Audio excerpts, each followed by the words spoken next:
উচ্চ আধ্যাত্মিক অধিকার সম্পন্ন সাধন সিদ্ধ পুরুষ হলেন শ্রী সুশীল চন্দ্র বসু।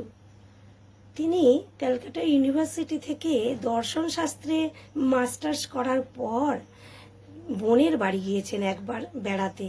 বোনের বাড়ি হলো কুষ্টিয়ায় এবং ভগ্নিপতি হলেন অশ্বিনী কুমার বিশ্বাস, পরম প্রেমময় শ্রী ঠাকুরের পরম ভক্ত। যাই হোক, সেই সুশীল চন্দ্র বসু যখন তার বোনের বাড়িতে পৌঁছান, দিনটা ছিল 1917 সালের 6ই নভেম্বর। সেখানে পৌঁছিয়েই প্রথম সাক্ষাৎ হয় পরম প্রেমময় শ্রী ঠাকুরের সঙ্গে। দুজনে প্রথম দর্শনে এই যেন এক অপরূপ মিলন। ভক্ত ভগবানের দুজনেই বলছেন যে আমাদের কারোর মনে হচ্ছে না যে আমাদের এই প্রথম দর্শন, মনে হয় যেন জন্ম জন্মান্তরের আমাদের পরিচিতি। যাই হোক, এই যে বসলো, নানা রকম প্রশ্নের ঝুড়ি নিয়ে সুশীল চন্দ্র বসু তার এই মনের মধ্যে নানা রকম তত্ত্বের, নানা রকম প্রশ্নের সুন্দর সমাধান দিচ্ছেন পরম দয়াল ঠাকুর। এইভাবে কথোপকথন হতে হতে প্রায় ভোর হয়ে গেল। 6ই নভেম্বর থেকে 7ই নভেম্বর হয়ে গেল। আর মনে মনে সুশীল চন্দ্র বসু ভাবছেন যে আমি দর্শন শাস্ত্রে মাস্টার্স করা আর আমার এত জটিল তত্ত্বের খুব সহজ সমাধান দিচ্ছেন, সাবলীলক্রমে তিনি দিয়ে চলেছেন তৎকালীন উচ্চ শিক্ষিত বিহীন এক মানুষটি।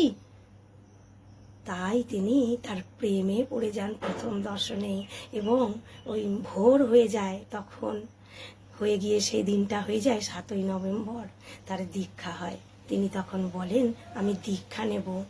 সেই দিনই তার দীক্ষা হয়ে যায়। তারপর মনে পড়ে যায় সুশীল চন্দ্র বসুর যে বেশ কিছু বছর আগে ভাগলপুর কলেজে পড়ার সময় তিনি একজন সাধককে দেখতে পান সেখানে, এবং সেই সাধু বাবাকে দেখে তার মনে হয়েছিল যে উচ্চ স্তরের সাধক হবেন হয়তো তিনি। তাই তার মনে দীক্ষা নেওয়ার বাসনা জাগে। তাই এক সহপাঠীকে নিয়ে সেই সাধু বাবার কাছে, সেই সাধকের কাছে চলে যান দীক্ষা নেওয়ার জন্য। সেই সাধু বাবা তার সহপাঠীকে দীক্ষা দিলেন সেদিন, কিন্তু তাকে দীক্ষা দিলেন না।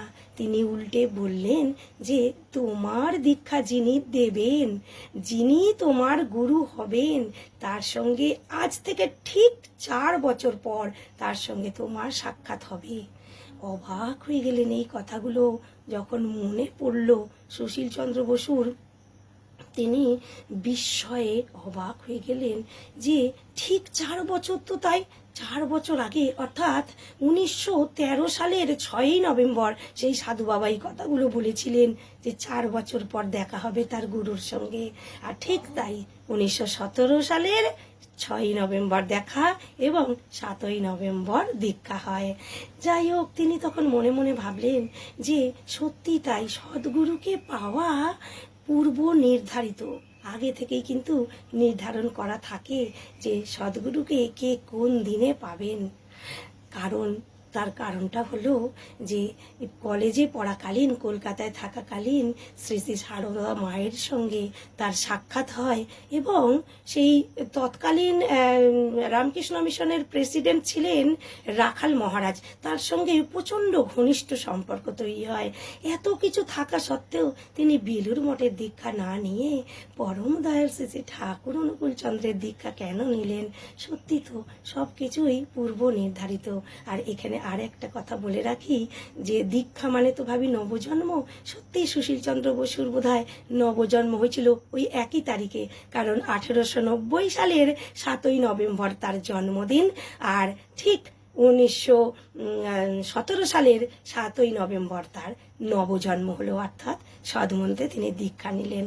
জয়গুরু, সকলের মঙ্গল প্রার্থনা করি পরম দয়ালের শ্রীচরণে।